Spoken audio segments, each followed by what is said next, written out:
اور 2 بچوں کا باپ بھی ہے۔ ساجد نے اس چکر کے دوران غلاظت گھولنا شروع کی، اور جب بھی غلاظت اس نے کرنی ہوتی تھی یہ توبہ استغفار ثانیہ کو اپنے سیدھا گھر لے جاتا تھا۔ گھر پر بیوی موجود ہوتی تھی۔ حیران کن بات یہ ہے کہ بیوی کو پتا بھی تھا ساجد اور ثانیہ کے چکر کا، غلاظت کا، اور پھر بھی اس کو مسئلہ ہی کوئی نہیں تھا، اعتراض نہیں تھا اس بات پر۔ خیر، سلسلہ چلتا رہا۔ ثانیہ کو ساجد کی شادی، اس کے بچے، اس کی بیوی، گھر بار سب پتا تھا، اور یہ تھی کنواری، پھر بھی اسے کبھی کوئی مسئلہ نہیں ہوا تھا اور راضی بازی اس کے ساتھ سیٹ میٹ پھرتی تھی۔ اب گھر پر بیٹھے بوڑھے شریف والدین، ان بیچاروں کو کانوں کان اس بارے میں کچھ پتا نہیں۔ ثانیہ نے ایک دن دونوں میاں بیوی یعنی ساجد کو اور اس کی بیوی کو اپنے والدین سے ملوانے کے لیے اپنے گھر دعوت دی، بلایا، باقاعدہ ماں باپ سے ملوایا، باقاعدہ طور پر یہ بھی بتایا کہ انہوں نے مجھے اپنی بہن بنایا ہوا ہے اور آپ لوگ ان سے ملے ہیں، بڑے شریف لوگ ہیں، بڑے اچھے میاں بیوی ہیں۔ والدین کا اعتبار اور بڑھ گیا کہ ہماری بیٹی کتنی اچھی ہے۔ والدین کو اور تسلی ہوئی، ان کو یہ نہیں پتا تھا کہ ہماری بیٹی ثانیہ بہن کے نام پر معشوقہ بنی بیٹھی ہے۔ آپ سب حیران ہو رہے ہوں گے کہ سیٹ تھی تو گھر بلانے کی کیا ضرورت تھی بھائی، ملوانے کی ضرورت کیا تھی؟ بالکل تھی اس لڑکی کو، کیونکہ یہ چاہتی تھی کہ مجھے ساجد جب بھی گھر پر دروازے پر گیٹ سے لینے آئے، چھوڑنے آئے، اس کا فون آئے تو مجھے کبھی اس کے ساتھ آتے جاتے تنگی نہ ہو، کوئی پوچھے نہ مجھے۔ اس لیے میں پہلے ہی بتا دوں کہ بھائی میرا تو بھائی بنا ہے۔ اصل مقصد یہ تھا۔ اس ملاقات کے بعد ساجد ہی اس کو پک بھی کرتا اور پھر رات کو ڈراپ بھی کرتا تھا۔ ثانیہ آہستہ آہستہ دن کی عادت ڈالے ڈالے راتوں کو بھی گھر سے غائب رہنے لگی، کبھی 2 دن اور کبھی 3 دن۔ جب بھی والدین اس بارے میں پوچھتے کہ ثانیہ گھر کیوں نہیں آئی، تم گھر کیوں نہیں آئی، پریشان ہوتے تھے، تو جناب جواب یہ دیتی تھی، ابا کبھی کمپنی والے میری اچرا ڈیوٹی لگاتے ہیں، کبھی انارکلی لگاتے ہیں، کبھی لاہور کے تیسرے کونے کہنا لگا دیتے ہیں، اس وجہ سے جب ڈیوٹی ہوتی ہے ختم تو گھر بڑی دور ہوتا ہے اور ہمت نہیں ہوتی واپس آنے کی، اس لیے پھر میں رات وہاں رہتی ہوں۔ اور پھر آپ کو یہ بھی بتاؤں کہ کمپنی والوں نے ہر اس ملازم کو جس کا گھر بہت دور ہو اور وہ لیٹ ہو جائے اسے رہائش بھی دے رکھی ہے، تو میرے پیسے بھی نہیں لگتے اور میں آرام سے وہاں اپنی تھکن اتار لیتی ہوں، سو جاتی ہوں، رات میری گزر جاتی۔ والدین ہیں معصوم، کہتے اچھا بیٹا، یہ تو سب کا سب جھوٹ تھا۔ کمپنی تو ایک سم بیچو تو پتہ نہیں کتنا منافع رکھا ہوا ہے، کمپنی نے کہاں سے رہائشیں دے دی، یہ کوئی بیوروکریٹ تو تھی نہیں۔ خیر، اصل میں یہ راتوں کو رہتی تھی ساجد کے گھر غلاظت گھولنے کی غرض سے۔ 2025 میں دسمبر کے مہینے میں ثانیہ کا ہوا موبائل خراب۔ والدین کو یہ ٹینشن تھی کہ اللہ نہ کرے کوئی ایمرجنسی ہو جائے، کوئی رابطہ کرنا ہو تو کیسے کریں، فون تو اس کا خراب ہے۔ کہنے لگے ساجد کا نمبر دے دو، کسی اور کولیگ کا دے دو، کوئی کمپنی کا نمبر دے دو، رابطہ کہاں کیا کریں تم سے۔ تو جناب ثانیہ نے یہ کہا کوئی بات نہیں، پریشان نہ ہوں، میں کیا نمبر دوں کسی کا، میں نے وہ لیٹ نائٹ والی ڈیوٹی، وہ دور والی ڈیوٹی چھوڑ دی، اب وہ میں نے نہیں کرنی، نہ میری ڈیوٹی کمپنی ایسی لگائے گی، آپ پریشان نہ ہوں، میں روز آؤں گی گھر۔ پھر خاموشی والدین کی طرف سے۔ 25 دسمبر سے گھر سے نکلی صبح کام پر، 26 گزر گئی، 27 گزر گئی، 28 گزر گئی، 29 گزر گئی اور 30 بھی گزر گئی، لیکن ثانیہ واپس ہی نہیں آئی گھر۔ والدین ایک ایک دن کو ایک ایک سال کی طرح گزار رہے تھے کہ کہاں چلے گئی ثانیہ، کہاں ہے کہاں ہے، نہ کوئی نمبر تھا، نہ کوئی اور کسی کولیگ کا نمبر، اور ایون دین جہاں پر آفس تھا اس کا ایڈریس بھی نہیں جانتے تھے۔ 31 دسمبر کو والدین لاہور کا تھانہ ڈرائیونٹ وہاں جاتے ہیں، ایس ایچ او کو ساری بات بتاتے ہیں اور پھر والد صاحب ایک پرچہ اغوا کا درج کرتے ہیں اور مدعی خود بنتے ہیں۔ یہ پرچہ نامعلوم درج کیا جاتا ہے۔ اب جناب قانونی طور پر پرچہ درج ہونے کے بعد آپریشن سے انویسٹیگیشن کے پاس پرچہ چلا جاتا ہے اور کسی ایک آفیسر کی ڈیوٹی ہو جاتی ہے کہ وہ اس کیس کی تفتیش کرے گا، وہ ہوتا ہے تفتیشی آئی او۔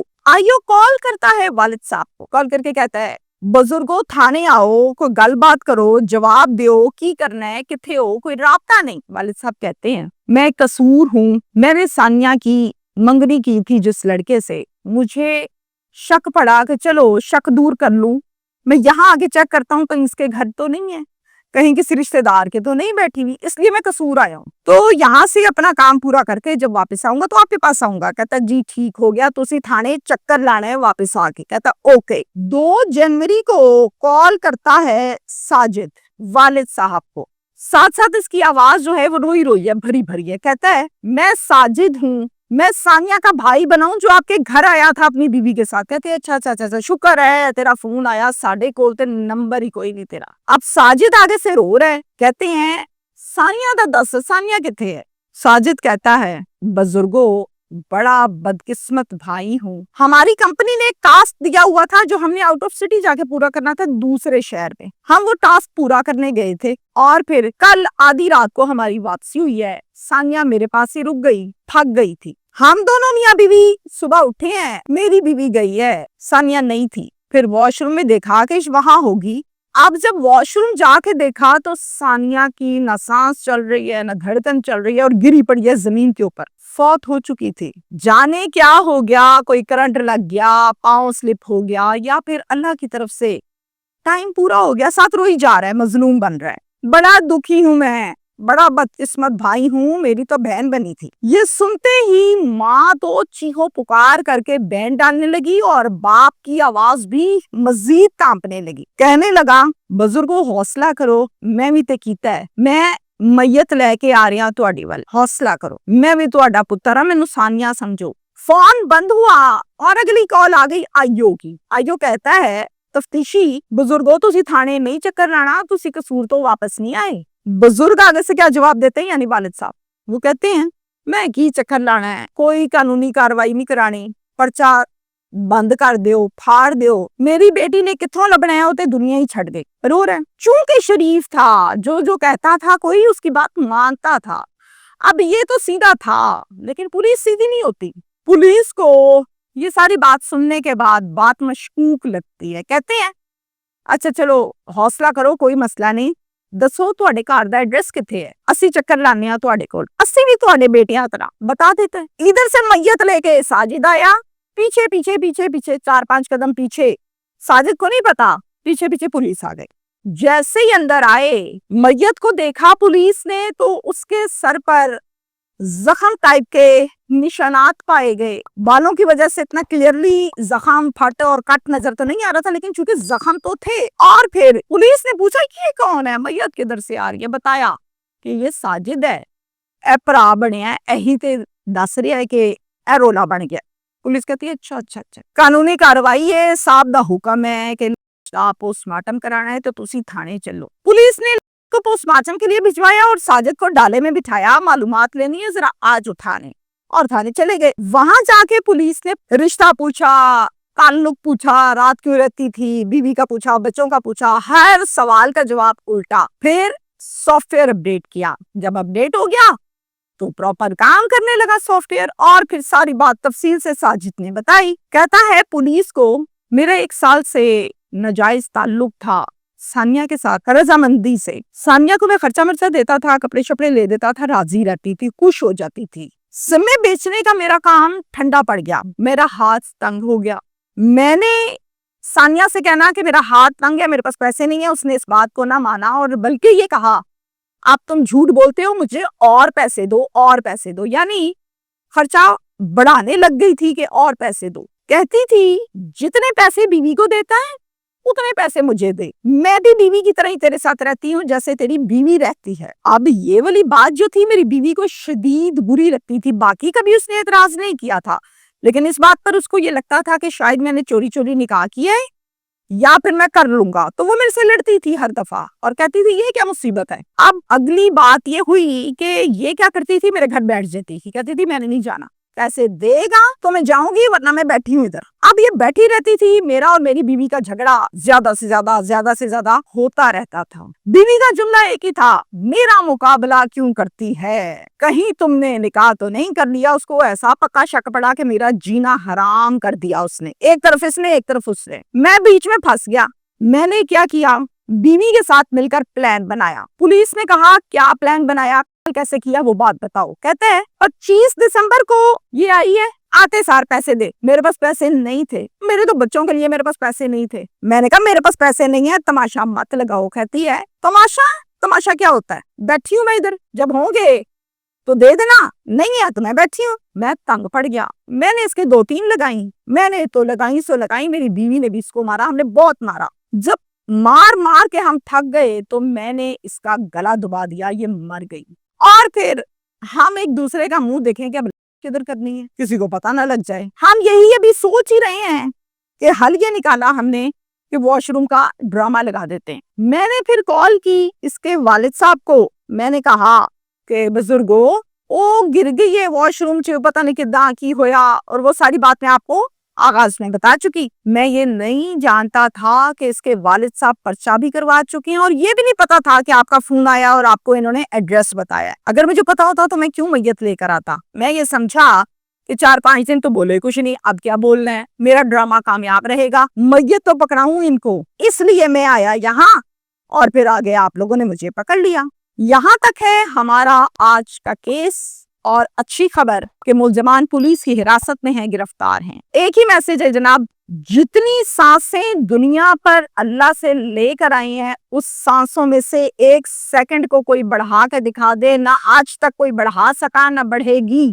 جتنا رزق آپ کے نصیب میں اللہ تعالیٰ نے مختص کر دیا, لکھ دیا, اس کے علاوہ وزیر اعظم بھی نہیں دے سکتا, باقی تو بڑی دور کی باتیں. البتہ محنت میں برکت ہے, سیدھے راستے میں اللہ برکت ڈالتا ہے.